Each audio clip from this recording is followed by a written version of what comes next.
और आपको बताएं बनिहाल के धमाके के हर पहलू की जांच की जा रही है। सीआरपीएफ सिलेंडर धमाके में जांच में जुट गई है। आपको बताएं सीआरपीएफ के काफिले की एक गाड़ी को भी नुकसान पहुंचा है। ये तस्वीरें आप देखिए कैसे जब जिस गाड़ी में ब्लास्ट हुआ वो धू धू कर जल रही थी, उस वक्त की ये तस्वीरें आपके सामने हैं।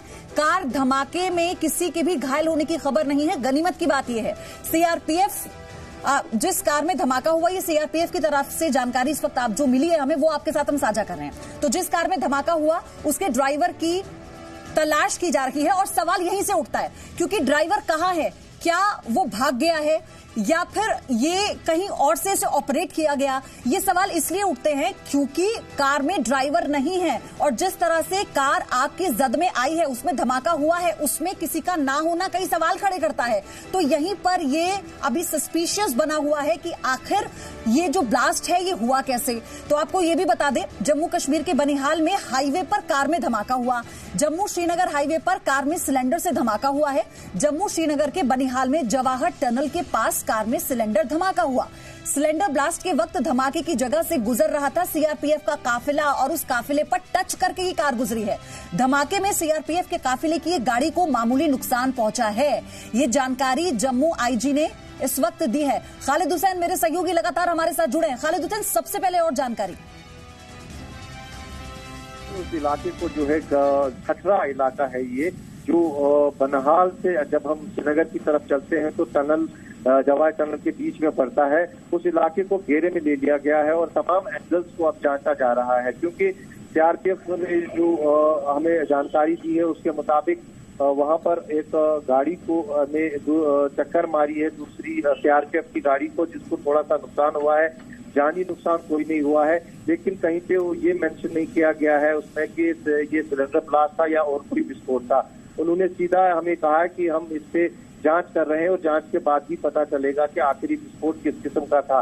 लेकिन जो हमारे सूत्रों से बात हो रही है उसके मुताबिक ये कहीं न कहीं शक के दायरे में है ये विस्फोट, क्योंकि जिस तरह से विस्फोट हुआ है वो लग रहा है कि ड्राइवर कैसे वहां बच के निकला जब गाड़ी एकदम से जलकर खत्म हो गई। और दूसरा वहां पर जो सफेद किस्म का पाउडर मिला है वो भी शक खड़ा करता है कि आखिर ये पाउडर क्या है, क्या ये यूरिया है या फिर और कुछ विस्फोटक है, जिसको लेकर सवाल जो है खड़े हो रहे हैं। फिलहाल जांच शुरू कर दी गई है और ड्राइवर की तलाश जो है पूरे उस इलाके में की जा रही है जिसकी वो गाड़ी थी, जो गाड़ी बिल्कुल खत्म हुई है। और कहीं न कहीं अभी तक इसको पुलवामा जैसे हमले के साथ ही जोड़कर देखा जा सकता है क्योंकि उसी किस्म का पूरा ये विस्फोट है जिस तरह से उस दिन की कार्रवाई को निशाना बनाया गया और आज भी कोशिश की गई।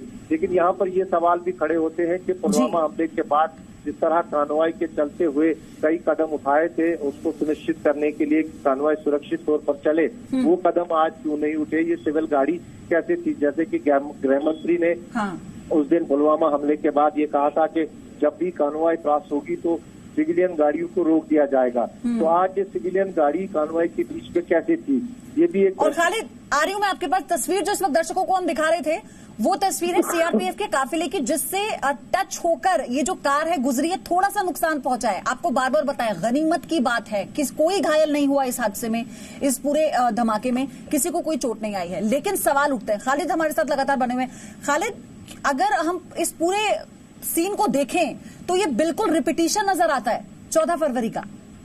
देखिए, अभी तक तो ये बिल्कुल वैसा ही लग रहा है जैसा पुलवामा का हमला हुआ था। उस दिन भी एक प्राइवेट गाड़ी जो थी कॉन्वॉय की एक गाड़ी से टकराई थी और 40 जवान जो है शहीद हो गए थे।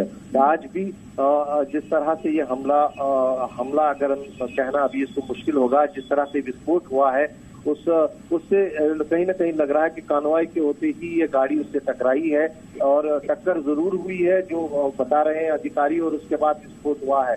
अब ये सिलेंडर ब्लास्ट है या और कुछ है, ये जांच का विषय है जो जांच शुरू कर दी गई है। एक और बात भी है ना यहाँ पर भाई, अगर ब्लास्ट हुआ है तो ड्राइवर अगर भागा होगा तो बहुत ज्यादा दूर नहीं गया होगा। और क्योंकि पूरा जो मूवमेंट वहां पर हो रहा था सीआरपीएफ का, उनके काफिले का, तो क्या वहां पर किसी ने ऐसा कुछ देखा, किसी को भागते हुए देखा या फिर ये कहीं कि कहीं और से ऑपरेट हो रहा था? ये सारी बातें इस वक्त जांच का विषय है। बिल्कुल ये जांच के विषय है, क्योंकि सबसे बड़ा प्रश्न यही होता है कि जिस तरह से गाड़ी जो सिविलियन गाड़ी क्षतिग्रस्त हुई है उसमें से किसी का बच पाना बहुत मुश्किल है, तो ड्राइवर कैसे बच के निकला, ये बहुत बड़ा सवाल है। क्या उसको पहले ही पता था कि गाड़ी में विस्फोट होने वाला है या फिर कुछ ऐसा मंशा के साथ वो वहां पर था? इसीलिए इस पूरे इलाके को कॉर्डन में ले लिया गया है। आप इस खबर पर नजर रखिएगा, पल पल की अपडेट आपसे हम लेते रहेंगे और दर्शकों को हम बताते रहेंगे हर एक अपडेट। और आपको यह भी बता दें कि अमित शाह को लेकर, उनके नामांकन को लेकर भी आगे हर एक अपडेट जी न्यूज पर सबसे पहले बड़ी खबर। छोटा सा ब्रेक।